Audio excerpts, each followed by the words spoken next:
अस्सलाम वालेकुम। आज मैं आपको ऐसे दो वाक़यात बताने जा रहा हूँ जिसमें आपको बुनियादों के केस में होशियार रहना है। ये दो कह लें केस स्टडीज़ हैं, दो वाक़यात हैं जो मेरी नज़र से गुज़रे, तो मैंने कहा आप लोगों से शेयर कर लूँ। पहला आपसे डिस्कस करता हूँ। अब नॉर्मली बुनियादों में क्या होता है, पीसीसी डलती है, उसके बाद जो भी ड्राइंग्स में होता है वो उसके मुताबिक बनती हैं और उसके बाद बुनियादें बना दी जाती हैं। अब वो मैं डिटेल में आ जाता हूँ बुनियादें कैसे बनाई जाती हैं, वो मैं लेटेस्ट स्टेज पे आपको बता भी दूंगा। लेकिन अभी के लिए पहले केस में क्या हुआ कि एक साहब ने कॉन्ट्रैक्ट दिया घर बनाने का। अब जब उन्होंने घर बनाने का कॉन्ट्रैक्ट दिया तो उस शख्स ने बुनियादें गलत बना दी।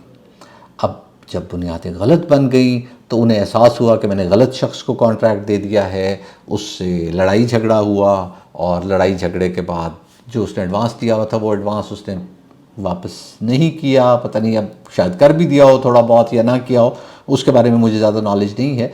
तो वो साहब खैर मेरे पास आए, उन्होंने कहा जी इसके ऊपर आप घर बना दें।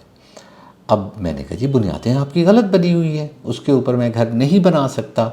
तो ही सेड कि नहीं, मेरे तो इतने पैसे लग गए, क्योंकि ज़ाहिर है शुरू में आपने एडवांस खाली बुनियादों का तो नहीं दिया होता, आपने एक सर्टेन लेवल तक का दिया होता है, नेक्स्ट पेमेंट सर्टेन लेवल पे आनी होती है, तो उस वक्त तक के पैसे आपने लेट से एडवांस दिए होते हैं। तो वो एस्यूम कर रहे थे कि ये सारे के सारे पैसे तो मेरी बुनियादों पे लग गए हैं, तो अब ये मुझे लेट से, मैं एग्जाम्पल के तौर पे कोट कर रहा हूँ कि 1 करोड़ का कॉन्ट्रैक्ट है और मैंने 10 लाख दे दिए हैं, तो अब बाकी का घर 90 लाख का बनना चाहिए। तो मैंने उन्हें ये समझाने की कोशिश की कि देखें पहले तो आपका ये घर या ये ग्रे स्ट्रक्चर 1 करोड़ का बनना नहीं था, उसने यही कुछ करना था, इसी तरह आपको पूरे घर में तंग करना था, तो उसने आपको रेट्स कम दिए। दूसरी बात ये कि और उसने बेईमानी करके उसे पूरे करने थे। दूसरी बात ये कि आपकी बुनियादें बुरी से बनी हुई हैं, तो आप ये अब 9 मिलियन एडिशनल एस्यूम ना करें, आप एक उधर थोड़ा सा हाइक इन रेट एज्यूम करें।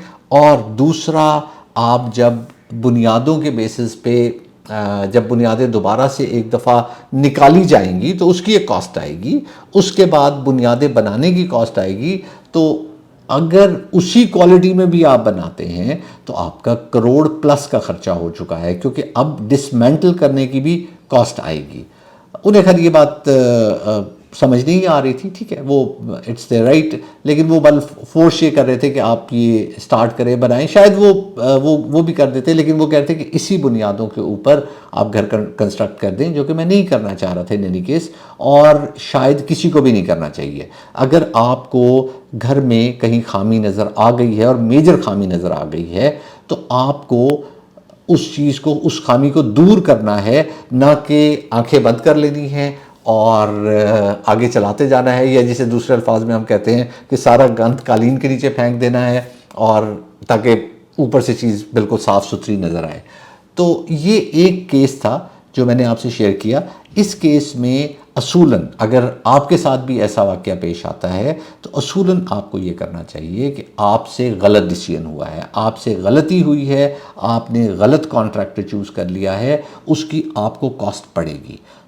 मैं बहुत वीडियोस में ये कहता हूँ कि आपने कॉन्ट्रैक्टर की सिलेक्शन में बहुत बहुत बहुत मेहनत कर लेनी है। उसके बाद आपकी मेहनत कम हो जाएगी, मैं ये नहीं कह रहा ख़त्म होगी, लेकिन मेहनत कम हो जाएगी इस घर बनाने के प्रोसेस में। अगर आपने ये सिलेक्शन गलत कर ली तो आप इतने ज़्यादा परेशान रहेंगे कि शायद आपके पास कोई सलूशन ना हो और शायद आपका घर बने ही ना। इस सूरत में अगर आपने सही कॉन्ट्रैक्टर चूज़ कर लिया है तो आप घर सही से बना लेंगे। हाँ, आपको खुद इन्वॉल्व होना पड़ेगा, टाइम देना पड़ेगा, मटेरियल सिलेक्शन में, मॉनिटरिंग में, वो आपको करना चाहिए, वो आपको टाइम देना पड़ेगा। लेकिन इस चीज़ से आप मतलब आपको कोई वो नहीं रहेगा कि आपका घर मुकम्मल ही नहीं होगा। अब मैं बात कर रहा था कि अगर आपके साथ ऐसा हो जाता है तो उस सूरत में आपको बुनियादें डिसमेंटल करनी पड़ेंगी, बुनियादें डिसमेंटल करके सही से बनवानी पड़ेंगी और सही से बनवानी चाहिए। और आपको नया कॉन्ट्रैक्टर बेहतर लेना चाहिए जो आपको सही से रेट्स बताए, सही से गाइड करे, सही से डिटेल्स बताए कि ये सब कुछ है, इसे इस तरह से आप लेकर चलें। अच्छा जी, अब ये तो हो गया। अब हम दूसरे केस की तरफ मूव करते हैं। दूसरे केस में ये था कि एक साहब, आजकल आपको पता है आप सेमी फिनिश्ड हाउस ले लेते हैं, सॉरी सेमी फिनिश्ड नहीं, ग्रे स्ट्रक्चर ले लेते हैं, या ग्रे स्ट्रक्चर भी पार्शल होता है तो वो ले लेते हैं। ऐसे लोगों को मौके मिलते हैं और ऐसा करने में कोई हर्ज नहीं है। लेकिन अगर आप ऐसा करने जा रहे हैं तो आपको ड्यू डिलिजेंस पूरी करनी चाहिए। इस केस में ये भी अगेन बुनियादों का केस है, इसलिए बुनियादों का केस मैं आपसे डिस्कस कर रहा हूँ। इस केस में क्या था, एक साहब की वो एक प्लॉट लेना चाह रहे थे जिसके ऊपर बुनियादें बनी हुई थी। सो डीपीसी डली हुई थी। तो उन्होंने मुझे अपनी वीडियोस वगैरह शेयर की और कुछ डिटेल्स शेयर की। तो मैंने उन्हें कहा जी डीपीसी तो आपकी रिमूव होगी और डीपीसी रिमूव होकर दोबारा से डलेगी क्योंकि डीपीसी में क्रैक्स आए हुए थे। मैंने कहा बुनियादों का मुझे नहीं पता, उसका एक ही तरीका है कि आप बुनियादें खुदवाएं और आपको पता लग जाएगा उन्होंने कैसे किया हुआ है। नीचे पीसीसी होनी चाहिए, पीसीसी के ऊपर आपने पूरी बुनियादें नहीं खोद देनी, आपने सिर्फ एक जगह से रैंडम या दो जगह से रैंडम सैंपल्स चेक कर लेने हैं। तो अगर आप खुदाई करते हैं तो आपकी पहले पीसीसी होनी चाहिए, 3 फुट आपकी बुनियादें खुदी होनी चाहिए, उसके बाद आपका 31.5 का रद्दा लगना चाहिए, फिर उसके बाद 27 का आना चाहिए, फिर 22.5 का आना चाहिए, फिर 18 का आना चाहिए, फिर 13 का आना चाहिए और फिर 9 का आना चाहिए। अब वो सिंगल हैं डबल हैं वो डिपेंड करता है। तो इस तरह करके आपको पूरी बुनियादें मिलनी चाहिए। दिस इज़ द एक्चुअल मतलब बुनियादों का मकसद ही फाउंडेशन है, foundation of the house. So foundation of the house सही से बनी होनी चाहिए। तो उन्होंने जब उनकी निगोशिएशन चल रही थी, टोकन देने की स्टेज थी, तो टोकन देने की जब बात हुई तो उन्होंने यही कहा, उन्होंने कहा जी मैं ये चेक करवाऊँगा। तो इस पे जो मालिक था उसने आएँ बाएँ शाएँ शुरू कर दी। उसने कहा नहीं जी मैं तो नहीं खोदने दूंगा, ये आपके सामने चीज़ है, ये ले लें। तो मेरे से उन्होंने डिस्कस किया, मैंने कहा जी आपको नहीं लेनी चाहिए, बहुत सी चीज़ें हैं, आप बुनियादें खुद बना लीजिएगा, कोई और प्लॉट ले लें, उधर से बुनियादें बना लीजिएगा, because he is charging a certain amount for the construction जो उसने की है। अब दो किस्म के घर होते हैं। एक तो ये होता है कि वो चला रहे होते हैं और आपको कहते हैं कॉन्ट्रैक्टर्स के जी इसमें जिस स्टेज पे भी आप ये लेना चाह रहे हैं आप ले लें, आप यहाँ तक की क्वालिटी चेक कर लें, आगे आप अपने मुताबिक कस्टमाइज़ करा सकते हैं। उसके दो फ़ायदे होते हैं। एक तो फ़ायदा ये होता है कि जो बना बनाया घर होता है उससे ये आपको सस्ता पड़ता है। दूसरा, आपको उस हैसल में नहीं पड़ना पड़ता कि जी नक्शा अप्रूव कराना है और सोसाइटी के पैसे देने हैं, बिजली का मीटर लगवाना है, ये करना है वो करना है। ये सारी हैसल्स आपकी ख़त्म हो जाती हैं। ऑप्शन ठीक है, लेकिन उसके लिए आपको सही से चेक करना है कि जितनी कंस्ट्रक्शन हुई है वो किस क्वालिटी की हुई है। अगर वो सही क्वालिटी की हुई है तो it is a win win situation.